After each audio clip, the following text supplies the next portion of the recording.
Hello, it's Joy from Crochet Row. Today I'm going to show you how to make my granny mushroom, which is a cute little mushroom you can make as a decoration. You can add a little string to it and pop them on your Christmas tree, pop them on your bookshelf as a little shelfy decoration, make them in thread and add them to a necklace around your neck or make two for earrings. You can do all sorts of things with them, even adjust the bottom and use it as a pencil topper. So there's lots and lots of different ideas. I've got two examples here. This one is made with Drops Muscat cotton, which is a DK weight 8-ply cotton. It is mercerized. You can see that slight shiny finish. This is a Egyptian cotton, and it's around about 7 centimeters high and 7 centimeters wide. And then you can see next to it, just a little bit smaller, at 6 centimeters wide and 6 centimeters high, is this little baby made from Yarn and Colours Must Have. And I've got all the colours that I've used for these two and for the one I'm about to create listed in the written pattern if you wanted to copy. To begin with, you'll need a few colours of yarn. I'm using cotton in this case, and I just like the stitch definition that you get with cotton. And you will only need a small amount of 3 or 4 colours, up to you. Whether you go with 3, 4 or more, you can use as many colours as you like, of course. So you need some yarn. You need the appropriate hook size. Now this is basically amigurumi, so you do use a smaller hook with your cotton than you would normally use for, say, making a blanket or something that you need draped. So I'm using with this one a 2.25 millimeter. A 2.5 millimeter is also fine if you don't have one of those, or whatever you like with the yarn that you've got. So just match that to your tension needs. A good pair of scissors and a tapestry needle, 1 stitch marker. If you like, you can use a row counter, up to you if you just want to write it down or keep track in your memory of what you're up to, and a little puffy cloud of filling, or you can also use yarn ends or anything that you have on hand for that. So let's get started. Now we're going to begin the mushroom stem. I'm going to show you the way that I make my magic rings nowadays, and you may like to do it like this yourself. Just see how you go. So I like to take the yarn end in my hooking hand, and I pull the yarn around my little finger all the way around, up and over my pointer finger, and then as usual I hold it between my middle finger and my thumb, and I tuck these 2 fingers just loosely onto the palm. That's how I tension my yarn. Now I'm ready to make the magic ring itself, so I place the hook facing down and I turn it clockwise and towards me, which is clockwise, and it makes a 360 turn. A nice little loop forms there, and then I grab that yarn with my thumb again and open the loop a little just by tugging a touch on that.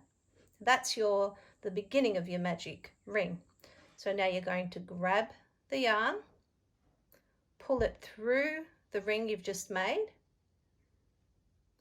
and basically you're ready to start now. If your pattern says to chain 3, you would just start chaining. I like to do at the beginning of a round of single crochet, which we're about to do for the stem, I like to do a very tight chain 1, which does not count as a stitch. It simply acts as a build-up chain to make your single crochet, your first single crochet of the round, at the correct height. So let's make our 9 single crochet into the magic ring, working over the tail at the same time.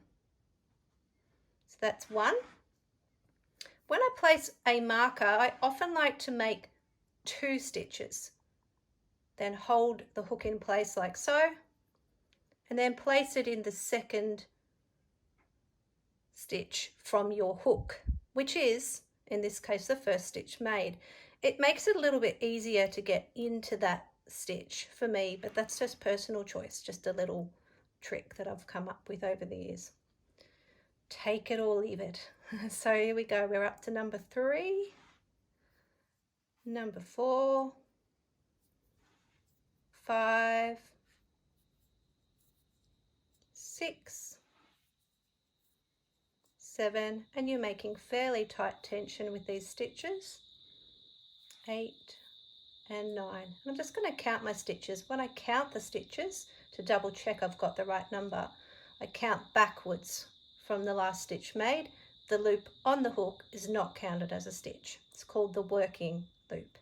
So let's count the stitches. 1, 2, 3, 4, 5, 6, 7, 8, and the marked stitch is number 9, or the first stitch of the round.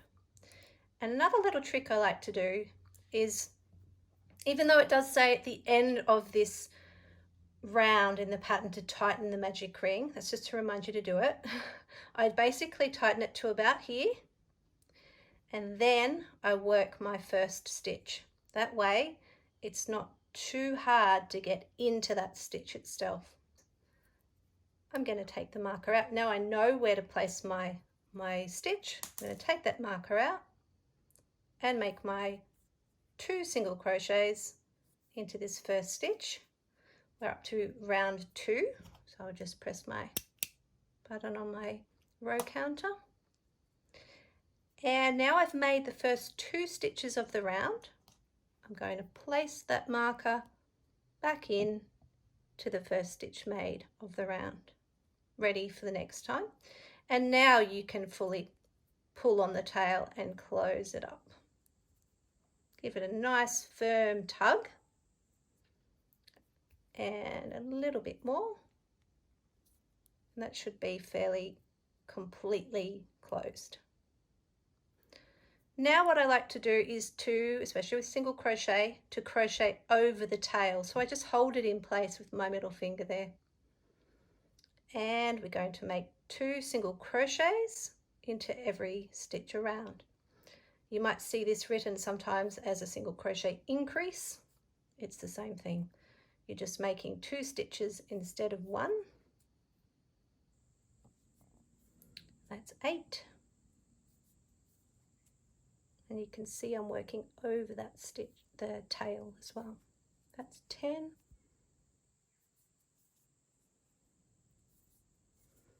That's 12.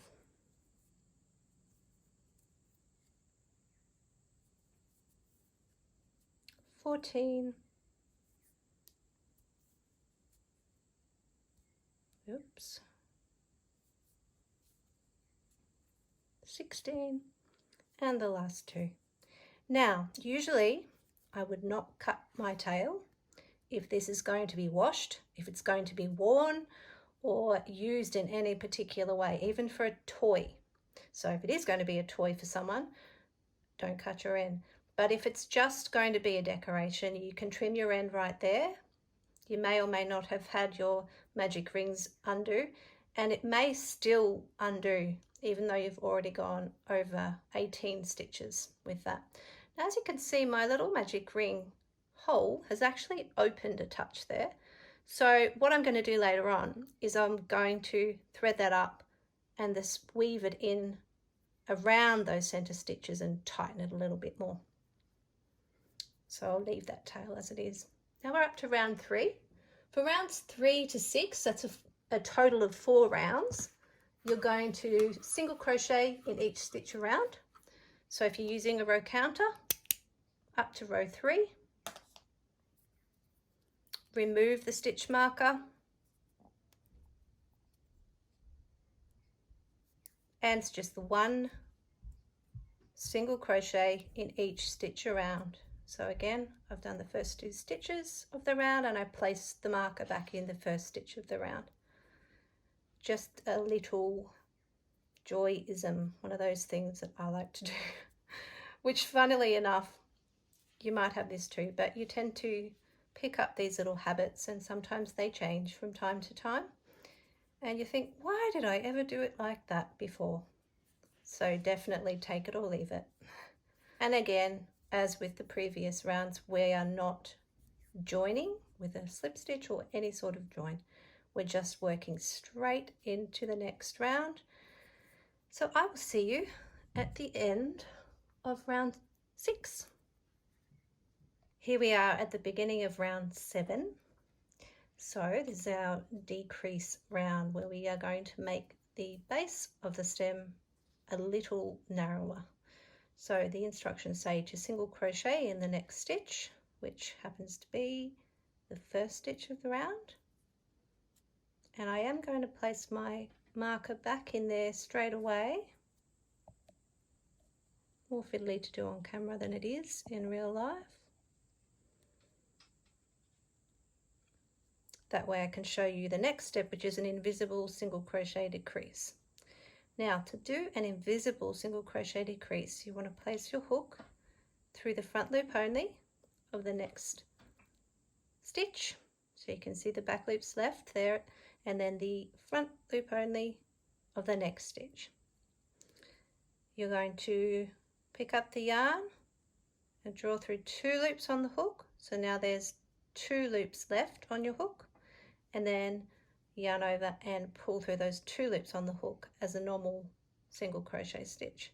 So you can see, if you can see that clearly, that you've made, well, 2 stitches here into 1 stitch at the top here.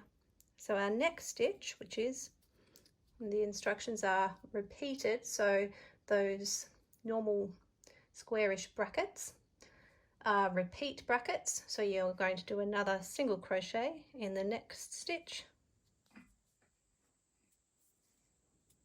and then an invisible single crochet decrease in the next 2 stitches. 1, 2, yarn over, pull through both loops on the hook, yarn over, pull through both loops on the hook, and repeat that all the way around. A single crochet in the next, keeping your tension nice and tight so that the gaps are not visible between the stitches. That will give a better finished product and will enable you to stuff the stem without any stuffing coming out. If you are a little bit loose one of the stitches, just remove those few stitches that you need to and redo them. Single crochet and then a decrease. Decreases are a little bit fiddly, especially the invisible kind, but they do give the best result for this kind of amigurumi.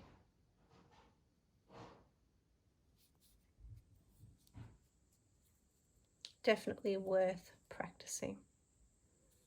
Single crochet and the final invisible single crochet decrease over the last 2 stitches. So now we're at the end of round 7. Remember my clicker? Round 8 to 17, which is a total of 10 rounds, is single in each stitch around. Just going to drop that stitch marker, make the first 2, and then replace the stitch marker.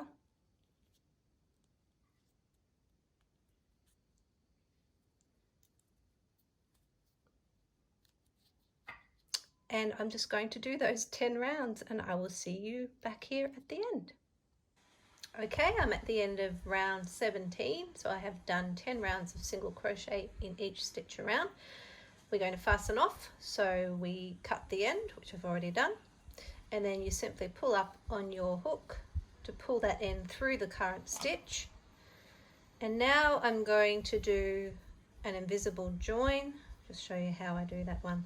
I'll just mention I've also filled that as I go with a little bit of polyester fibre fill. So to do an invisible join, thread up your needle, and this is marking the first stitch of the round at this stage, so I can take that out. It's fairly obvious which one is the first stitch of the round, and I'm just going to go into the front and the back loop of the second stitch of the round. So you're skipping the first one, just pull that through gently And then you go back into the stitch that you have just come out of, so you can see where the last stitch of the round it is, so that you've just come out of that stitch. You go down into the back loop and into the third loop, which is the loop just behind it. Whoop, it's not focusing. There we are. Into the third loop there as well, and pull that through gently. And then you want to thread your needle under those loops so that it's in position to go through the skipped stitch. So that's the first stitch of the round that you have skipped by doing this invisible join. So you go under the front loop and the back loop of that skipped stitch, and then you give it a nice little tug, and that is the neatest way to join in the round so that it looks very similar to all of the other stitches. And then to finish that off, basically with this one, because it's amigurumi, we can actually just hide it in the stitches here and just come out somewhere down here. The needle, don't pull too tight when you do it this way, and trim your end, give it a little bit of a tug as you're trimming so that that end will pop back inside your work, and you're ready to begin the underside of the mushroom.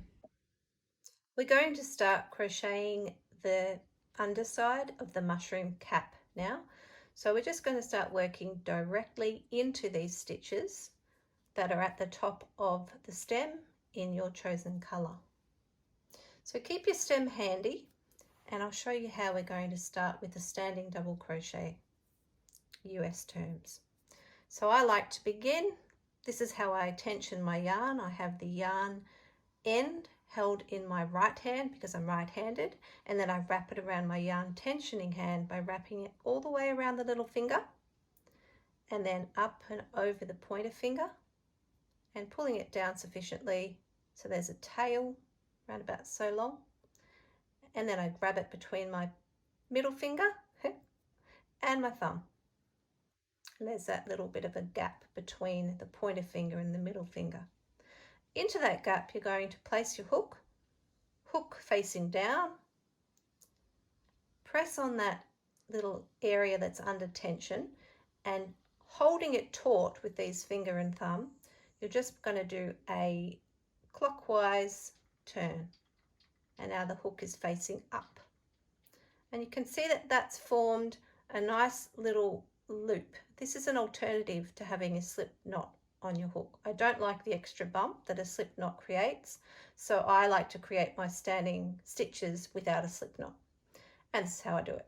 And then I just hold this loop on the hook, and we're going to do a double crochet, so we need to do a yarn over to begin with. Then I'll grab my stem,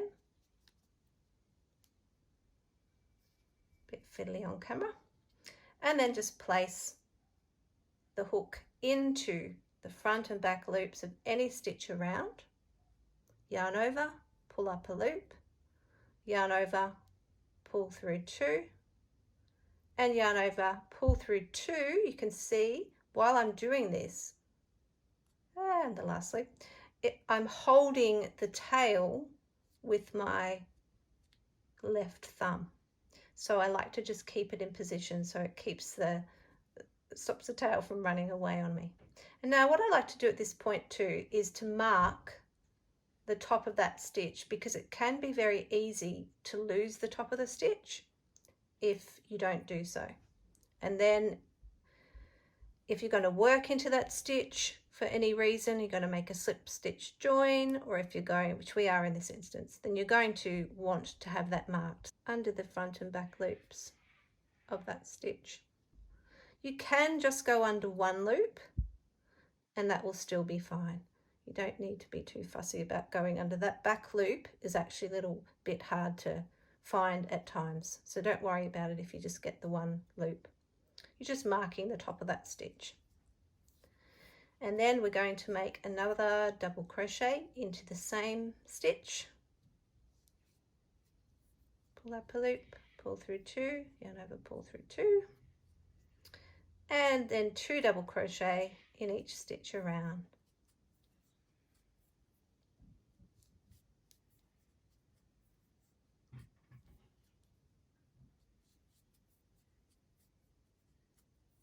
So I'll do these and I will see you at the end of the round. And now I've counted and I have 24 double crochet all the way around, and I'm going to join with a slip stitch in the top of the standing stitch. So that is right where that marker is. Now it's a bit too tight to do it while your marker's in place usually, so just keep an eye on where you're taking it out of, and then you can pop your hook straight into the position that your marker just came out of. And a slip stitch, pulling on the tail to get him out of the way. And you can just pop that tail underneath in the same way as we did with the single crochet and crochet directly over it for this round. So now round 2, you're going to chain 3, which counts as a stitch. The top of the chain 3 is actually where you're going to join this round. So I'm just going to pop the marker into the top of the chain 3, just like so. And then double crochet in the stitch that's at the base of the chain 3, so into the same stitch. So you can see where that stitch is coming out of. This stitch here, which is the first stitch made, the standing stitch, and then you've got your chain 3 that comes out of that stitch, and we're going to make another double crochet into that same stitch. Then you're going to do a double crochet in the next stitch, just the one. Now our repeat starts, and you're going to make 2 double crochet in the next stitch and 1 double crochet in the next stitch all the way around. So that's 1, 2 in the next, and 1 in the next. You can count that however you like. I like to have a little cadence where I just say to myself 1, 2, 1, and then start it again. So sometimes it helps you just to remember what you're doing, or you can look back and read your stitches. That also helps. So I'll continue with this and I will see you back at the end of this round. Now we've reached the end of round 2 of our underside, and I'm just going to join with a slip stitch into this marked top of the chain 3. So that's the 3rd chain of the initial build up chain 3. So I'll just take that stitch marker out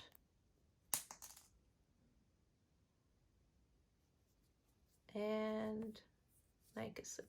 Oh, if I can get my hook around the right way, make a slip stitch in that stitch. And for round 3, we want to, just a little note there to continue on with firm tension to make sure that you don't have gaps between your double crochet stitches, because then that will allow the well, it actually just looks a little bit messy.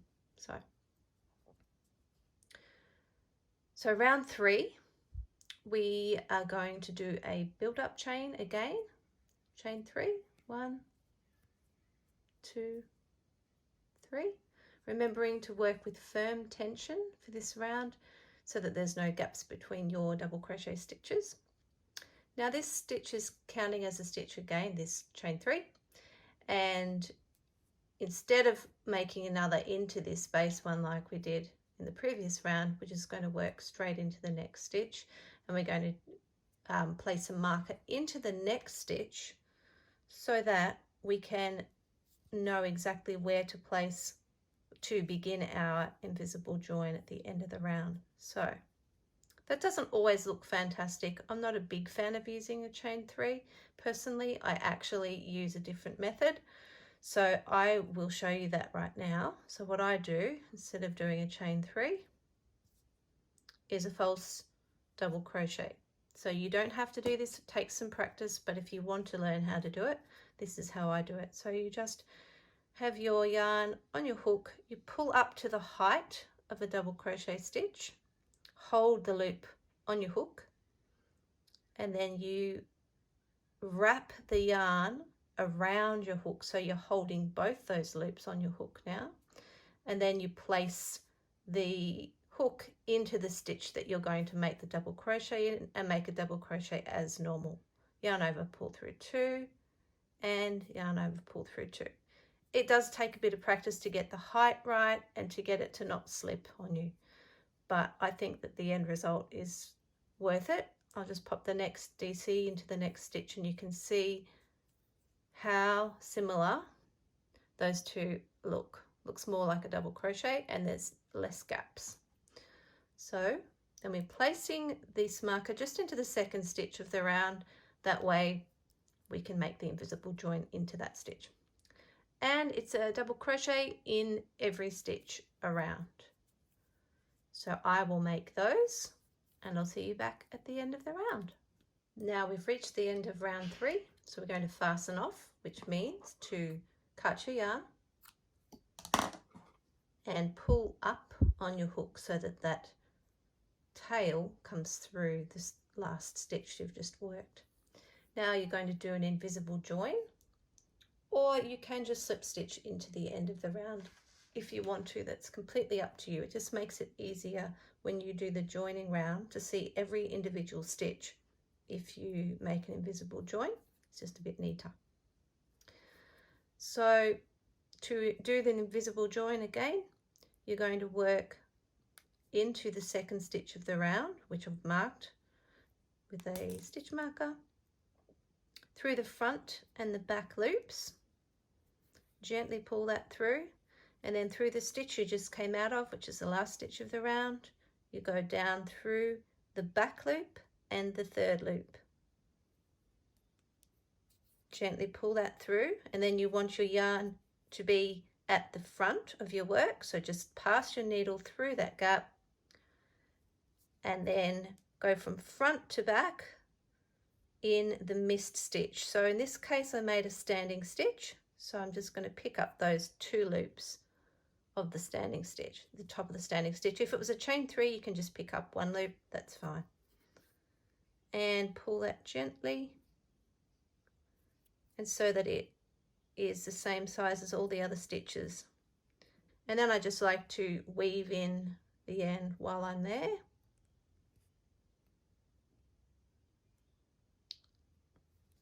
And this is not going to be washed or anything, so that's going to be enough weaving in, and trim that end off. And then we're good to begin our mushroom cap. So now we're going to make our granny stitch mushroom cap. I'm going to start with a magic ring. You can choose to start with a chain ring, and the instructions for that are in the pattern. So if you want to do a magic ring the same way, however you make a magic ring, but I have explained that in another video. And now you're either going to start with a chain 3, which is, as it sounds, simple, chain 3, which counts as a double crochet, or what I like to do is to start with one tight chain 1, which doesn't count as anything, it's just to anchor your magic ring in place, and then a false double crochet, which I just showed you in the previous video as well, but it's pulling your hook up and your yarn up to the height of a double crochet, holding that loop on your hook, and then wrapping the yarn or twisting the hook. It's just a real, you need to follow that muscle movement, I guess. It's just a little dance you make with your hook, and then hold those 2 loops on your hook quite firmly. Put your hook into the magic ring, yarn over and pull up a loop, and then complete the stitch as normal while you're holding all those loops in place. So there's draw through 2, and you can see I've got 2 loops left on the hook, and then yarn over and draw through the last 2. Now, just to make it easier at the end of this round, when I make the final pass of the invisible join at the end of the round, I like to place a marker into that standing stitch, into the top of it. And it's not where I'm going to join. I'm going to join an invisible join into the second stitch of the round, but I am going to go through that skip stitch, and this just makes it easier to find for me. And then we want to do another 11 double crochet into the magic ring. 11 and a total of 12. So we're going to pull the magic ring. Now we can pull it closed because we're not going to work back into any of these stitches in this with this yarn. So we just want to fasten off, cut your yarn, and make an invisible join in the second stitch of the round. Again, we've done this before, so I won't go through it in great detail.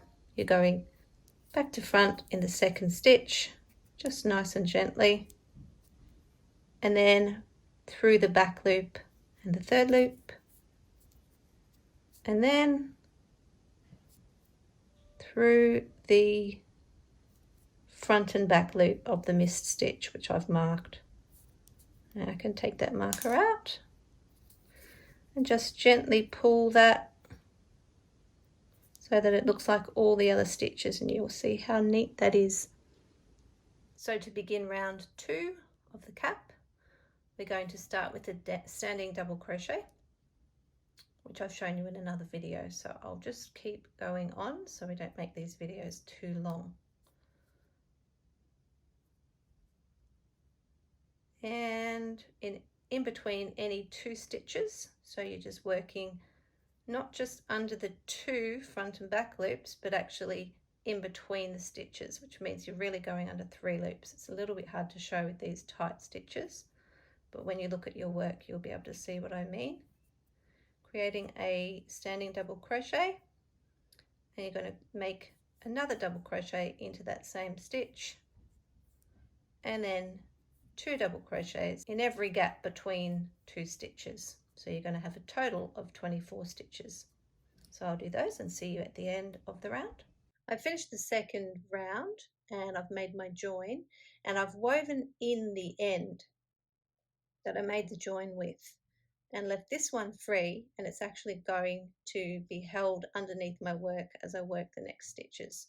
I don't normally do this with a if you're going to make a blanket or anything that's going to be seen on the other side, but this is actually quite easy to hide with an amigurumi. So, and also you might have noticed I cheekily knotted the first 2 ends. I would not do that really ever, except that this is just a very quick way to avoid having to weave in your ends in a very tight first round. Those stitches are really difficult to get back into, and this is not going to come undone because this item is not going to be washed or worn or played with heavily. It's just going to hang on the Christmas tree for me. So you can make a decision about that, whether or not you want to join the knotting your ends club. So we're going to start third round now, again starting with a standing double crochet, and I'm going to start somewhere near that end so that I can work over it shortly.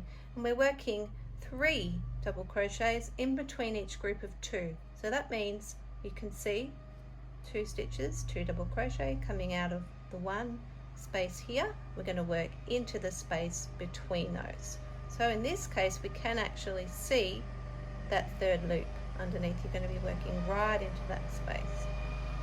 Excuse the noise, we have trenches being dug today in our backyard, and I just had to make the video today because we go on holidays very soon, so it's all happening at this time of the year. I'll get this round done and I will see you in the next round. Okay, I'm at the beginning of round 4, and rounds 4 and 5 are pretty much the same. They are creating a group of 3 double crochet in between each of the groups of 3 double crochet. So we're just going to do that around, and instead of laying it flat as you work, make sure you are enabling it to create this kind of a cupped shape, and that will keep your tension nice and tight and your gaps between the groups of 3 double crochet very minimal, and that'll reduce your gap size in your final granny stitch. So I'll see you back at the end of those 2 rounds and we will join the cap to the underside.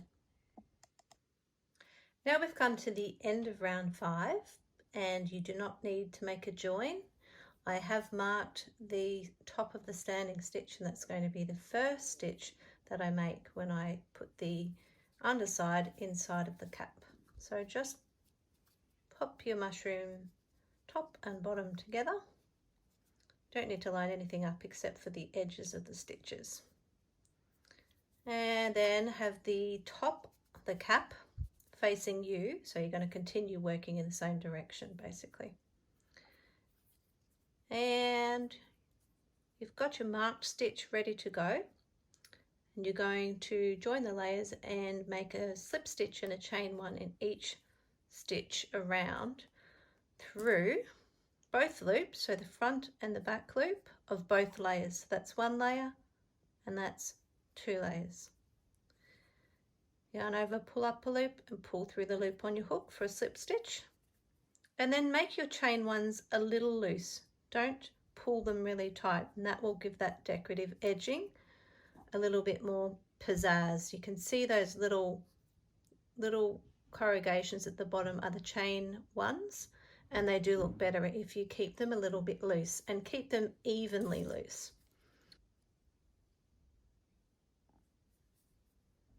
Pull up a loop, pull through the loop on your hook, chain 1, and then just do that all the way around. This is quite a satisfying round.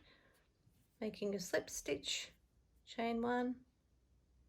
It's a beautiful little edging that you can use for all sorts of crochet projects. It looks fairly similar to crab stitch or reverse single crochet, but I like it better because it's a little bit easier to get your tension right and to have the finish looking beautiful every time. So at the end of the round, I will come back to you. So I'm at the end of the joining round, and I've made my final slip stitch and chain 1 in that last stitch, and I've cut the yarn, fastened off, and now I'm going to just make a needle join. It's trying to make it invisible, but it's not exactly the same as an invisible join. So you have your chain sitting on the hook there, and you just want to go down into the first stitch that you made basically, and just make it mimic the look of the other stitches. So that looks pretty good to me. I'm actually probably going to go underneath now and weave in this end.